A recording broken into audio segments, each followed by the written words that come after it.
ಈಗೆಲ್ಲ ಶ್ರೀರಾಮನ ದೇವಸ್ಥಾನ ಕಟ್ಟಿಸುತ್ತಿದ್ದಾರೆ ಅಲ್ಲಿ. ಇನ್ನೊಂದು 5-6 ತಿಂಗಳು ಕಳೀಲಿ ಏನೇನು ಬರ್ತವೆ ಏನೇನು ಅಂತ ಹೇಳಿ. ಯಾವತ್ತೂ ಕೂಡ ಶ್ರೀರಾಮ ಎಲ್ಲಾ ಜನರನ್ನ ಆಶೀರ್ವದಿಸುವ ದೇವರು. ಅದಕ್ಕೋಸ್ಕರ ರಾಮ ರಾಜ್ಯದ ಕಲ್ಪನೆ ಬಂದಿತ್ತು. ಈಗ ಅದು ಬಿಜೆಪಿ ರಾಮನೋ ಮೋದಿ ಶ್ರೀರಾಮನೋ ನೋಡೋಣ ಏನೇನಾಗುತ್ತೋ ಅಂತ. ನಮ್ಮೂರಲ್ಲಿ 100 ವರ್ಷ ಇತಿಹಾಸ ಇರುವಂತಹ ಪಾವಿತ್ರ್ಯವಾಗಿರುವ ಶ್ರೀರಾಮನ ದೇವಸ್ಥಾನಗಳಿವೆ. ಈಗ ಅದನ್ನ ಬಿಟ್ಟು ಇವರು ಚುನಾವಣೆಗೋಸ್ಕರ ದೇವಸ್ಥಾನಗಳನ್ನ ಕಟ್ಟಿದ್ದಾರೆ. ಜನರಿಗೆ ಮೋಸ ಮಾಡುವಂತಹ ಕೆಲಸ ಮಾಡ್ತಿದ್ದಾರೆ. ನಾನು ಬಾಬ್ರಿ ಮಸೀದಿ ಬೀಳಿಸಿದ್ದಾಗ ಅಲ್ಲಿಗೆ ಹೋಗಿದ್ದೆ. ಒಂದು ಟೆಂಟ್ ಅಲ್ಲಿ 2 ಗೊಂಬೆ ಇಟ್ಟು ಇದೇ ಶ್ರೀರಾಮ ಅಂತ ಹೇಳ್ತಿದ್ರು. ನಾವು ನಮ್ಮೂರಿನ ದೇವಸ್ಥಾನಕ್ಕೆ ಹೋದ್ರೆ ಅಲ್ಲೊಂಥರ ವೈಬ್ರೇಷನ್ ಇರುತ್ತೆ, ಭಕ್ತಿ ತುಂಬಿ ಬರುತ್ತೆ. ಆದ್ರೆ ಅಲ್ಲಿ ಅವತ್ತು ನನಗೇನು ಅನ್ನಿಸ್ಲೇ ಇಲ್ಲ. ಟೂರಿಂಗ್ ಟಾಕೀಸ್ ಅಲ್ಲಿ ಗೊಂಬೆ ಇಟ್ಟಿದ್ದಾರೆ ಅನ್ನಿಸ್ತು. ಇವತ್ತು ಅಲ್ಲಿ ಏನ್ ಮಾಡೋರೇ ಗೊತ್ತಿಲ್ಲ. ಮುಂದೆ ಅಲ್ಲಿಗೆ ಹೋದಾಗ ನೋಡೋಣ. ಜನರ ಭಾವನೆಗಳನ್ನ ಅವರು ಕೇಳ್ತಾರೆ ಅಂತ ಕೆಟ್ಟ ದಾರಿಗೆ ತೆಗೆದುಕೊಂಡು ಹೋಗಬಾರದು. ತುಮಕೂರಿನಲ್ಲಿ ಹಿಂದುಳಿದ ವರ್ಗಗಳ ಒಕ್ಕೂಟದ ದಶಮಾನೋತ್ಸವ ಕಾರ್ಯಕ್ರಮದಲ್ಲಿ ಸಚಿವ ರಾಜಣ್ಣ ಅವರು ಈ ರೀತಿ ಹೇಳಿಕೆಯನ್ನ ಈಶ್ವರಪ್ಪನವ್ರ ಬಗ್ಗೆ ಸಿದ್ದರಾಮಯ್ಯನವ್ರು ಹೇಳಿದ್ರು ಗೊತ್ತಿಲ್ವಾ? ನಾಲ್ಗೆಗೂ ಮಿದ್ಲಿಗೂ ಕನೆಕ್ಷನ್ ಇಲ್ಲ ಅವ್ರಿಗೆ ಅಂತ. ಅದರಿಂದ ಕನೆಕ್ಷನ್ ಇಲ್ಲದಿರೋರ ಬಗ್ಗೆ ನಾವು ಮಾತಾಡಕ್ ಹೋಗಲ್ಲ.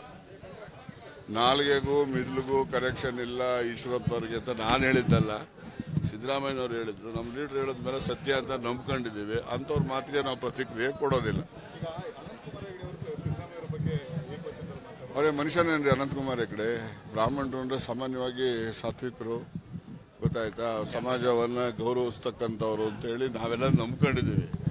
ಅಂಥ ಸಮುದಾಯದ ಒಬ್ಬ 7 ಸರಿ MP ಹಿಂಗೆಲ್ಲ ಮಾತಾಡ್ತಾರೆ ಅಂತ ಹೇಳಿದ್ರೆ ಮನುಷ್ಯನೇ ಅಲ್ಲ. ಅದಕ್ಕೋಸ್ಕರ ಇವತ್ತು ಇಲ್ಲಿ ಸಭೆಯಲ್ಲಿ ನಿರ್ಣಯ ಆಗಿದೆ, ಅವರನ್ನ ಗಡೀಪಾರು ಮಾಡಬೇಕು ಅಂತೇಳಿ ಸರ್ಕಾರಕ್ಕೆ ನಾವು ಒತ್ತಾಯ ಮಾಡಿದ್ದೀವಿ. ರಾಮ ಮಂದಿರಕ್ಕೆ ಹೋದ್ರೆ ಫೀಲೇ ಇಲ್ಲ ಅಂತ ಹೇಳ್ತೀವಿ. ರಾಮನೇ ಇಲ್ಲ ಅಂತ ಮಾತಾಡ್ತಿದ್ದೀರಾ? ರಾಮ ಮಂದಿರ ಅಯೋಧ್ಯೆಯಲ್ಲಿ ಸರ್ ನಾನು ಹೇಳಿದ್ದೇನೆ ಸರ್. ನಮ್ಮೂರಲ್ಲಿ ಬಂದ್ರೆ ರಾಮ ಕಾಣ್ತಾನೆ, ಅಲ್ಲಿ ಹೋದ್ರೆ ಫೀಲೇ ಇರಲ್ಲ. ಅರೆ ನನಗಂಗ ನಾನು ನಿಮ್ಗೆ ಹೇಳಿದ್ದು, ನಾನು ಟೆಂಟ್ ಅಲ್ಲಿ ಇಕ್ಕಿದ್ರಲ್ಲ ಬೊಂಬೆಗಳು. ಈಗ ನಾನು ಹೋಗಿಲ್ಲ, ಹೋದ್ಮೇಲೆ ಏನಾಗ್ತದೆ ನೋಡ್ಕೊಂಡು ಹೇಳ್ತೀನಿ ನಿನಗೆ. ಹೋಗ್ತೀರಿ, ಯಾಕೆ ಹೋಗ್ಬಾರ್ದು? 22ಕ್ಕೆ ಹೋಗಲ್ಲ, 22ಕ್ಕೆ ಹೋಗಲ್ಲ.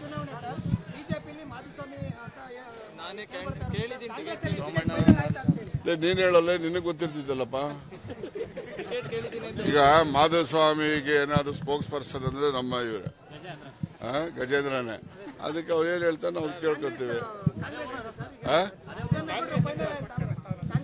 ಯಾರಾಗ್ಬೇಕು ಎಲ್ಲ ಕೇಳಪ್ಪ, ನೀವೇನೆ ನೀವ್ ಹೇಳ್ದಾಗ ಮಾಡೋಣ, ಮಾಡೋಣ ಬಿಡು. ಫಿಕ್ಸ್ ಅಂತ ನಾನು ಹೇಳಕ್ ಹೈಕಮಾಂಡ್ ಏನಪ್ಪ? ನೀನ್ ಹೇಳ್ದಲ್ಲಪ್ಪ.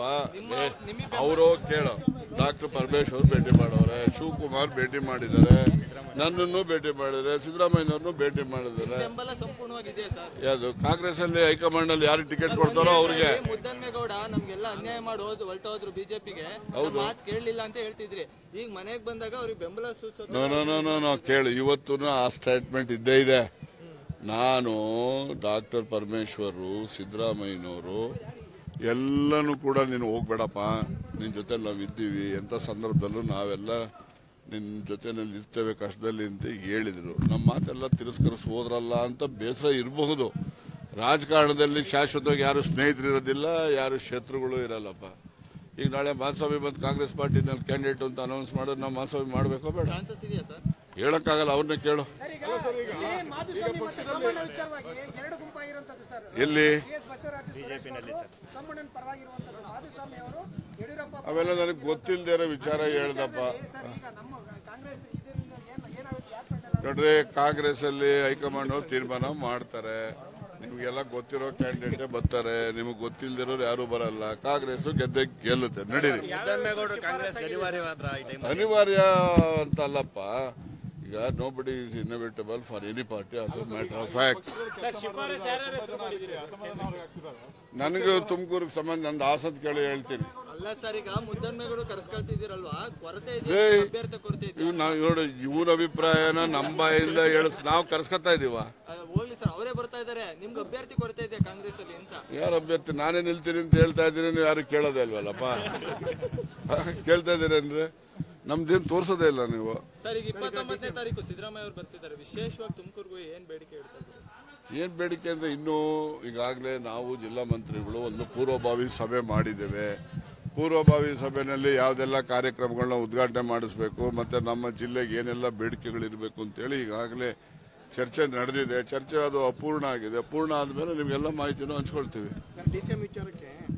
ಡಿಸಿಎಂ ವಿಚಾರದಲ್ಲಿ ಈಗಾಗಲೇ ನಮ್ಮ ರಾಷ್ಟ್ರದ ಅಧ್ಯಕ್ಷ ಮಲ್ಲಿಕಾರ್ಜುನ್ ಖರ್ಗೆ ಅವರು ಹೇಳಿದ್ದಾರೆ, ಅದನ್ನು ಯಾರು ಇನ್ನ ಮೀಡಿಯಾ ಮುಂದೆ ಮಾತಾಡಬಾರ್ದು ಅಂತ. ನಾನು ಮಾತಾಡಲ್ಲ. ತಿರ್ಗಾ ನೀವು ಅದ್ರ ಬಗ್ಗೆ ಕೇಳ್ಬಿಡಿ. ಬಾಲಕೃಷ್ಣ ಅವರು ಹೇಳಿದ್ದಾರೆ 2 ಕ್ಷೇತ್ರವನ್ನ ಗೆಲ್ಲಿಸ್ಕೊಂಬತ್ತಿ ಅಂತ ಅವರು ಸವಾಲಾಗಿ ಬರಲಿ ಅಂತವ್ರಿಗೆ ಕೊಡ್ಲಿ ಅಂತ ಹೇಳ್ತಿದ್ದಾರೆ. ಯಾರು ಬಾಲಕೃಷ್ಣ ಅವರು ಏನ್ ಹೇಳಿದ್ದಾರೆ? ಡಿಸಿಎಂ ವಿಚಾರದಲ್ಲಿ ಯಾರು ಏನು ಹೇಳಿದ್ದಾರೆ ಬಿಡಿ, ನಾನು ಏನು ಹೇಳೋದಿಲ್ಲ. ನೆಕ್ಸ್ಟ್ ಯಾವ್ದಾನ ವಿಚಾರ ಇದ್ರೆ ಹೇಳಿ.